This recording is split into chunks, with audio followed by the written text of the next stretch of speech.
Hello, everyone, new and old. Welcome to Shooty Apps. I know it's been a while. I know.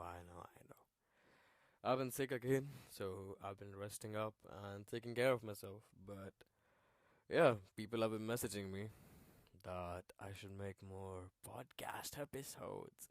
So here I am. Today's topic is gonna be something that's not talked about a lot, but it has a great impact on everyone there is. And that is when your past still controls your present.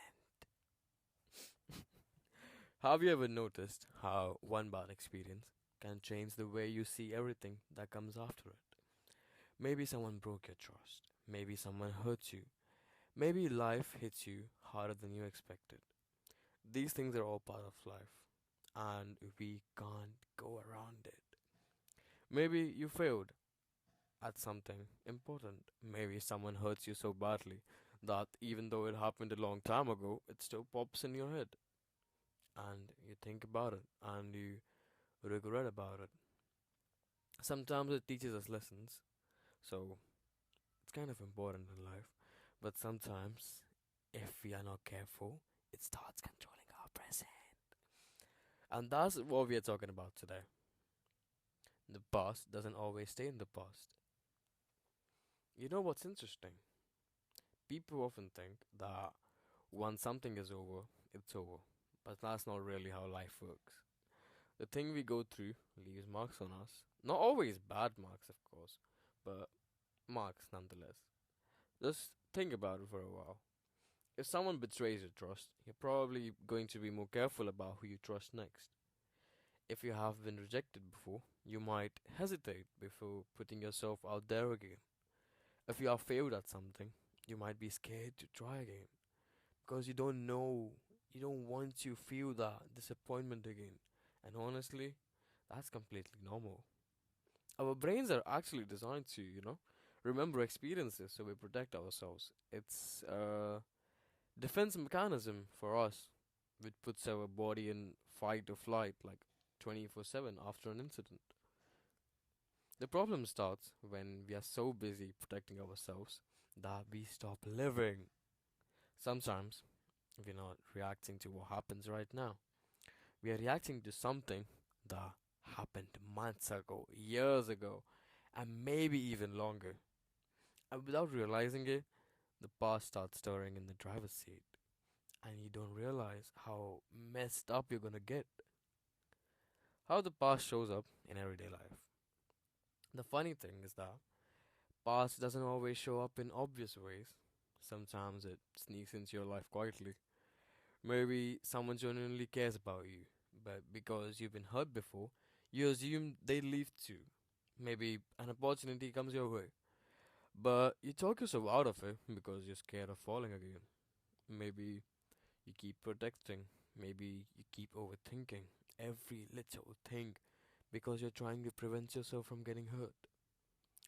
I think a lot of us tell ourselves that we're just being careful. I want to protect myself, but sometimes we're not protecting ourselves. We are protecting our pain. And there's a difference. Being careful is healthy, letting fear run your life isn't. When the past controls your present, it's making decisions for you. And before you know it, you're missing out on experiences, opportunities, friendships, and relationships because you're too busy worrying about what happened before. Healing doesn't mean forgetting. One thing I want to make really clear in this: healing doesn't mean forgetting. A lot of people think that healing means just pretending that something never happened. But that's impossible, dude. You can't erase your experiences. And honestly, you shouldn't want to. Every challenge you've faced has taught you something. Every mistake has taught you something. Every difficult moment has helped shape the person you are today. Healing isn't about deleting the past, it's about changing your relationship with it. It's reaching a point where you can remember something painful without letting it ruin your entire day. It's being able to look back and say, yeah, that hurts. Yeah, that changed me. But it doesn't control me anymore. That's real healing. Not forgetting, growing, and taking back control.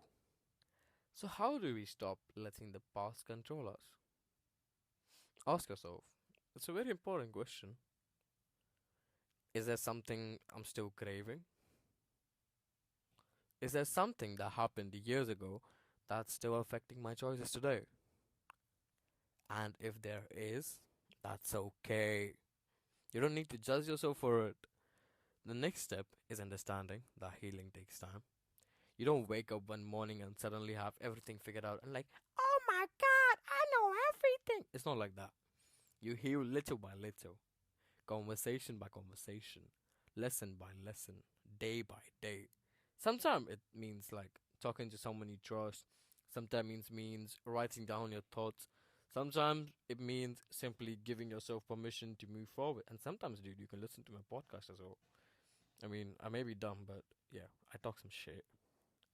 Giving yourself permission, because a lot of people stay trapped in old pain because they feel guilty for letting go. But moving forward doesn't mean you're forgetting what happened, it means you're choosing yourself. But yeah, before I end this episode, I want to leave you with something. Your past may explain why you are the way you are, but it doesn't get to decide who you become. The things you've been through matter a lot.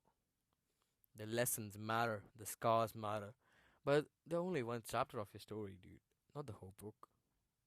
And no matter what happened before, you still have the power to write the next chapter. A wise man once said, don't let your past become a life sentence for a crime you already survived. And guess what? Who's the wise man? Me. Who else? But yeah, think about that. Thank you for listening. And I hope you guys take care. And stay safe, stay kind, and keep yapping.